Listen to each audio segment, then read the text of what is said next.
Hello friends, स्वागत है आप सभी का हमारे यूट्यूब चैनल पे। तो आप सभी के लिए आज की क्लास में आपकी आने वाली एग्ज़ाम लैब असिस्टेंट 2026 उसके लिए जो साइंस के स्टूडेंट हैं उनके 2 पेपर होंगे। तो जैसा कि आप सभी को पता है, आपका पहला पेपर है जो जीके का रहेगा।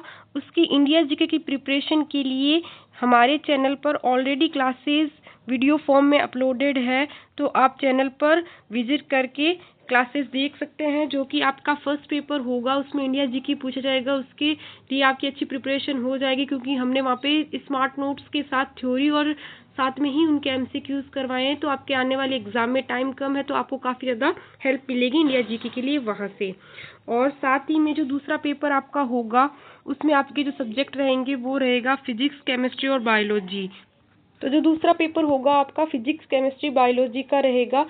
उसके लिए आपको पता है, हम बायोलॉजी की क्लासेस जो है चैनल पर अपलोड कर रहे थे आपके लिए। ह्यूमन फिजियोलॉजी से क्लासेस स्टार्ट हो चुकी थी, बट आपके एग्ज़ाम में टाइम कम बचा है, इसलिए अब हमने प्लान किया है कि आपके लिए इम्पोर्टेंट एग्ज़ाम का पोर्शन आपका बायो का रहेगा। मेन जो रहेगा वो पोर्शन फिजिक्स, केमिस्ट्री का जो है आपका लिमिटेड पोर्शन रहेगा। बायोलॉजी का आपका 11th और 12th का पूरा सिलेबस रहेगा। तो समय कम देखते हुए आपके पीवाईक्यू को एनालिसिस करके आपके लिए टॉप 30 सर्कुलेटरी सिस्टम के exam pattern based one liner questions, column match वाले क्वेश्चन और साथ ही में आपका असर्शन रीजन वाले क्वेश्चन, सारे जो कि आपके टाइप ऑफ क्वेश्चन के कॉम्बो क्वेश्चंस लेकर आए हैं, जो कि आपके आरएसएसबी यानी कर्मचारी चयन बोर्ड का जो पैटर्न रहता है आपके एग्जाम का, उसी के आपको एमसीक्यू करवाएंगे। तो आप सभी हमारे चैनल से जुड़ने के लिए चैनल को सब्सक्राइब करें, बेल आइकन को प्रेस करना ना भूलें, ताकि आपको आने वाली वीडियो की नोटिफिकेशन सबसे पहले मिल जाए। और साथ ही में वीडियो को लाइक ज़रूर करें। और अगर आपको इस क्लास की पीडीएफ विद आंसर चाहिए तो आप हमारे से जुड़ सकते हैं, टेलीग्राम चैनल से जुड़ सकते हैं, जिसका लिंक हमने आपको डिस्क्रिप्शन में दे रखा है। और साथ ही में आपको वीडियो के रिगार्डिंग कुछ भी बताना हो तो आप कमेंट बॉक्स में कमेंट करके ज़रूर बताएं। मिलते हैं नेक्स्ट। तो आइए चलिए अब हम स्टार्ट करते हैं हमारी आज की क्लास का पहला क्वेश्चन, जो कि आपके एग्जाम के पॉइंट ऑफ व्यू से काफ़ी इंपॉर्टेंट रहने वाली है। तो आप क्लास को जरूर से पूरा देखें, 1 बाय 1। ठीक है, तो पहला क्वेश्चन देखते हैं। रक्त किस प्रकार का उत्तक है? ऑप्शन देखते हैं, उपकला उत्तक, पेशीय उत्तक, विशेष संयोजी उत्तक और तंत्रिका उत्तक। तो रक्त जो है आपका एक विशेष संयोजी उत्तक है। नेक्स्ट क्वेश्चन देखते हैं। रक्त का लगभग कितना प्रतिशत भाग प्लाज्मा होता है? 45%, 55%, 65% या 75%? तो जो 55% होता है रक्त का, वो लगभग भाग होता है वो प्लाज्मा का होता है। नेक्स्ट क्वेश्चन देखते हैं। निम्न में से कौन सा प्लाज्मा प्रोटीन रक्त के थक्का बनने में सहायक है? अब कौन सी ऐसी प्लाज्मा प्रोटीन है जो रक्त का थक्का बनाती है? एल्ब्यूमिन, ग्लोबुलिन, फाइब्रिनोजन और हीमोग्लोबिन। तो इसका सही आंसर होगा फाइब्रिनोजन। और अगर आपको इस क्वेश्चन की थोड़ा बहुत भी एक्सप्लेनेशन समझनी है, पूरी क्लास करनी है, तो हमारे चैनल पर सर्कुलेटरी सिस्टम की कंप्लीट क्लास अपडेटेड है, तो आप वहाँ पे जाकर क्लास ले सकते हैं। नेक्स्ट क्वेश्चन देखते हैं। सीरम क्या होता है? आरबीसी रहित रक्त, प्लाज्मा जिसमें क्लॉटिंग फैक्टर नहीं होते, डब्ल्यूबीसी रहित रक्त या केवल प्रोटीन युक्त रक्त? तो जो हमारा सीरम है वो होता है प्लाज्मा जिसमें क्लॉटिंग फैक्टर नहीं होते, उसे सीरम बोलते हैं। नेक्स्ट क्वेश्चन देखते हैं। एक स्वस्थ वयस्क पुरुष में आरबीसी की संख्या लगभग कितनी होती है? ऑप्शन देखते हैं, 2 to 3 मिलियन पर mm3, 3 to 4 मिलियन पर mm3 या 5 to 5.5 मिलियन पर mm3 या 8 to 9 मिलियन पर mm3। तो इसका सही आंसर होगा 5 to 5.5 मिलियन पर mm3। नेक्स्ट क्वेश्चन देखते हैं। आरबीसी का जीवन काल कितना होता है? 60 डेज, 90 डेज, 120 डेज या 180 डेज? तो जो आरबीसी है उसका जीवन काल है 120 दिन का होता है। नेक्स्ट क्वेश्चन देखते हैं। आरबीसी का विनाश मुख्यतः कहाँ होता है? यकृत, प्लीहा, फेफड़े, हृदय? तो आरबीसी का विनाश है वो हमारा प्लीहा के अंदर होता है। नेक्स्ट क्वेश्चन देखते हैं। निम्न में से कौन सा डब्ल्यूबीसी फेगोसाइटोसिस होता है? लिम्फोसाइट, मोनोसाइट, न्यूट्रोफिल या बेजोफिल? तो जो हमारा ये न्यूट्रोफिल्स होता है वो हमारा डब्ल्यूबीसी का फेगोसाइटोसिस होता है, फेगोसाइटिक होता है। नेक्स्ट क्वेश्चन देखते हैं। बेजोफिल किस पदार्थ को स्राव करते हैं? तो बेसोफिल इंसुलिन, हिस्टामिन, एड्रेनलिन या मेलेटोनिन।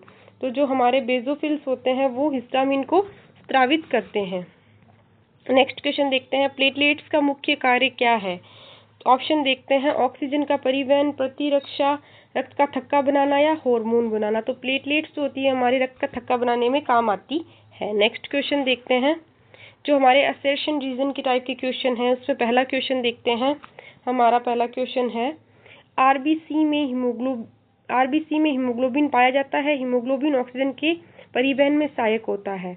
ऑप्शन देखिए, ए और आर दोनों सही है, आर ए की सही व्याख्या है।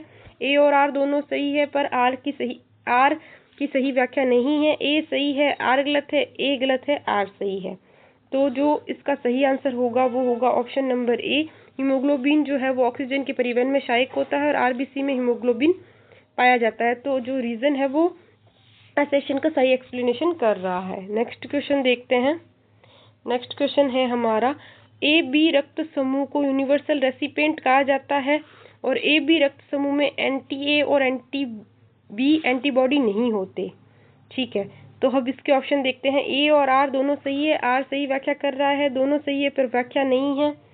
ए और आर, ए सही है, आर गलत है और ऑप्शन नंबर डी ए गलत है, आर सही है।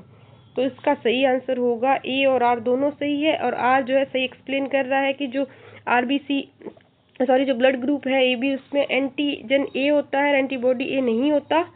एंटीबॉडी ए और एंटीबॉडी बी नहीं होता, बट जो ए बी है उसे यूनिवर्सल रेसिपिएंट भी कहा जाता है, यानी सर्वग्राही ऐसा कुछ बोलते हैं वो कहा जाता है, यूनिवर्सल रेसिपिएंट। ठीक है, नेक्स्ट क्वेश्चन देखते हैं। नेक्स्ट क्वेश्चन है, ऐसे नोड को पेसमेकर कहा जाता है और हृदय में स्वतः विद्युत आवेग उत्पन्न करता है। तो ए और आर दोनों सही है, आर सही व्याख्या कर रहा है, दोनों सही है पर व्याख्या नहीं है। ए सही है, आर गलत है, ए गलत है, आर सही है। तो इसका सही आंसर होगा ए और आर दोनों सही है और आर जो है वो सही व्याख्या कर रहा है क्योंकि हृदय में जो है स्वतः विद्युत आवेग उत्पन्न करता है और ऐसे नोड को तो है पेसमेकर कहा जाता है। नेक्स्ट क्वेश्चन देखते हैं, डबल सर्कुलेशन मनुष्य में पाया जाता है, इसमें ऑक्सीजनेटेड और डीऑक्सीजनेटेड ब्लड अलग अलग रहते हैं। तो ऑप्शन देखिए, ए और आर दोनों सही है, आर सही व्याख्या कर रहा है, दोनों सही है पर व्याख्या सही नहीं है। ए सही है, आर गलत है, ए गलत है, आर सही है। तो इसका भी आंसर यही होगा, दोनों सही है पर आर है वो ए की सही व्याख्या कर रहा है, यानी कि ऑक्सीजनेटेड और डीऑक्सीजनेटेड ब्लड है जो मनुष्य में अलग अलग रहता है और डबल सर्कुलेशन भी हमारे ह्यूमंस में ही देखने को मिलता है। नेक्स्ट क्वेश्चन देखते हैं, प्लेटलेट्स की कमी से रक्तस्राव अधिक होता है। प्लेटलेट्स क्लॉटिंग फैक्टर का निर्माण करते हैं। तो ऑप्शन देखते हैं, ए और आर दोनों सही है पर आर सही व्याख्या है, दोनों सही है पर व्याख्या सही नहीं है। ए सही है और आर गलत है, ए गलत है, आर सही है। तो इसका सही आंसर होगा ऑप्शन नंबर ए। जो प्लेटलेट है वो क्लॉटिंग फैक्टर का निर्माण करते हैं और प्लेटलेट की कमी से ब्लीडिंग ज़्यादा होती है, अधिक रक्तस्राव होता है। अब हमारे पास में आ गए कॉलम मैच वाले क्वेश्चन। तो ये भी आपका जो कर्मचारी चयन बोर्ड है उसके पूछने का तरीका रहता है। आप सभी को पता है आपके एग्जाम में 40% पासिंग मार्क्स का क्राइटेरिया है, 1/3 आपकी नेगेटिव मार्किंग है। तो उसी के अकॉर्डिंग आपको अच्छे से प्रिपेयर करना है, आपको अच्छे से ध्यान लगा के इस क्लास को करना है, बिकॉज आपके एग्जाम में टाइमिंग बाउंडेड रहती है, नेगेटिव मार्किंग भी है और आपको साथ में पासिंग मार्क्स क्राइटेरिया भी रखा गया है, तो आपको उस हिसाब से प्रिपरेशन करना चाहिए। पहला क्वेश्चन 16 नंबर क्वेश्चन देखते हैं। तो हमारे पास में कॉलम 1 में दे रखा है न्यूट्रोफिल्स, यूसिनोफिल, बेसोफिल्स और लिम्फोसाइट, और कॉलम 2 में दे रखा है उनको मैच करना है, एलर्जी, फेगोसाइटोसिस, हिस्टामिन सीक्रेशन और इम्यूनिटी। तो जो हमारा न्यूट्रोफिल्स है वो मैच होती है फेगोसाइटोसिस से, ईओसिनोफिल है वो मैच होती है एलर्जी से, बेसोफिल है जो हिस्टामिन सीक्रेशन से और लिम्फोसाइट्स जो है हमारी इम्यूनिटी से मैच खाती है। तो इसका सही आंसर होगा जो इस मैच के अकॉर्डिंग आ रहा है option number A. Next question देखते हैं, वो भी हमारा कॉलम मैथ से क्वेश्चन है। आपका ये सारे जो प्रैक्टिस सेट बनाया गया है, इस सेट को ऐसे ही डिज़ाइन किया गया है जैसे कि आपके कर्मचारी बोर्ड चयन में पूछा जाता है एग्जाम में। तो ऐसे ही 1 लाइनर क्वेश्चन है, असर्शन रीजन वाले, कथन और कारण वाले क्वेश्चन रहेंगे, साथ ही में कॉलम मैच वाले क्वेश्चन रहेंगे। तो क्वेश्चन देखते हैं, ट्राइकस्पिड वॉल है, बाइकस्पिड वॉल है, पल्मोनरी वॉल है, एओर्टिक वॉल है। और अपने पास में जो है कॉलम मैच के थोड़ा बड़ा कर लेते हैं। तो कॉलम बी में हमें पूछा गया है left atrium, left ventricle, right atrium, right ventricle, right ventricle और पल्मोनरी आर्टरी, और लेफ्ट वेंट्रिकल और अओर्टा। तो हमारे पास में ऑप्शन क्या क्या है, तो ऑप्शन के अकॉर्डिंग हम मैच करते हैं। तो जो हमारा ट्राइकस्पिड वॉल है वो हमारा राइट में होता है, बाइकस्पिड वॉल है वो हमारा लेफ्ट में होता है, और जो हमारी जो हमारा ट्राइकस्पिड वॉल है वो राइट में होता है, बाइकस्पिड वॉल है वो जो लेफ्ट में होता है, पल्मोनरी जो वॉल होता है वो हमारा राइट वेंट्रिकुलर और पल्मोनरी आर्टरी के बीच होता है, जो एओर्टिक वॉल होता है हमारा लेफ्ट एओर्टा के अंदर होता है। तो इसके अकॉर्डिंग जो हमारा आंसर है वो फर्स्ट ही मैच हो रहा है। नेक्स्ट क्वेश्चन देखते हैं, ईसीजी की पी वेव क्या दर्शाती है? Ventricular depolarization, arterial depolarization, ventricular repolarization या कार्डियक रिलैक्सेशन। तो जो हमारी ईसीजी की है वो जो ईसीजी की पी वेव है वो हमें दर्शाती है आर्टेरियल डीपोलराइजेशन।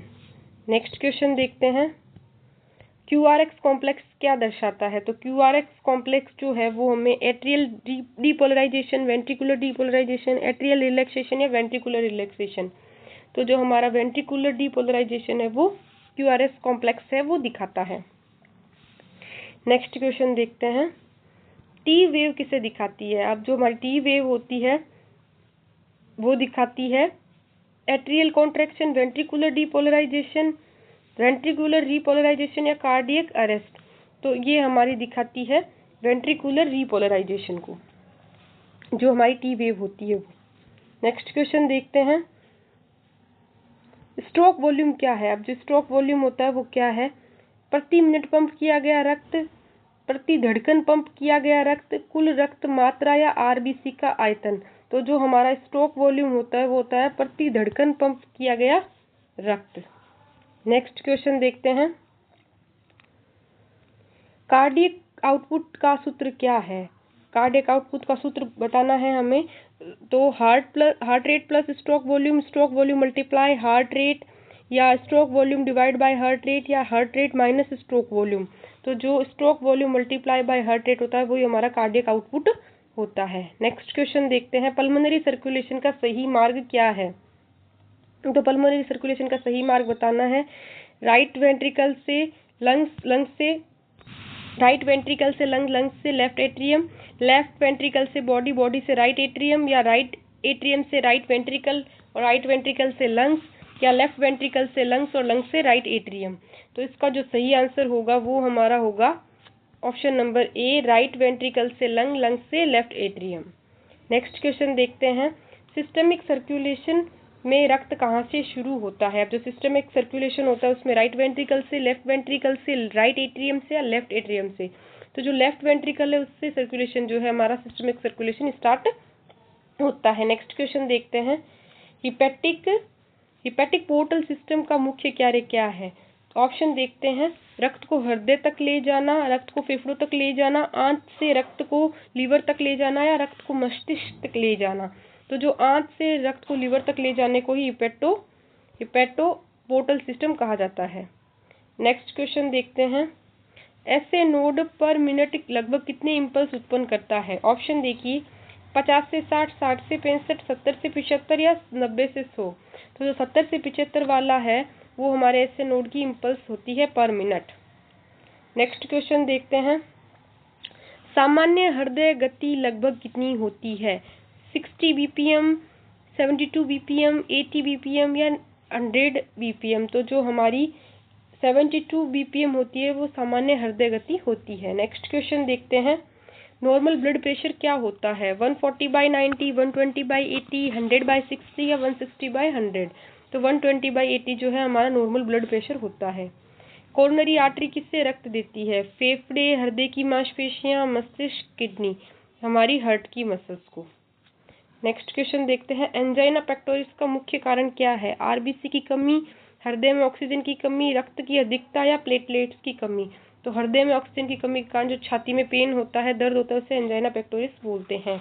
ये थे आपके आज के ह्यूमन फिजियोलॉजी के 11th क्लास की बायोलॉजी साइंस से सर्कुलेटरी सिस्टम के top 30 PYQ based paper analysed आपके इम्पोर्टेंट MCQ।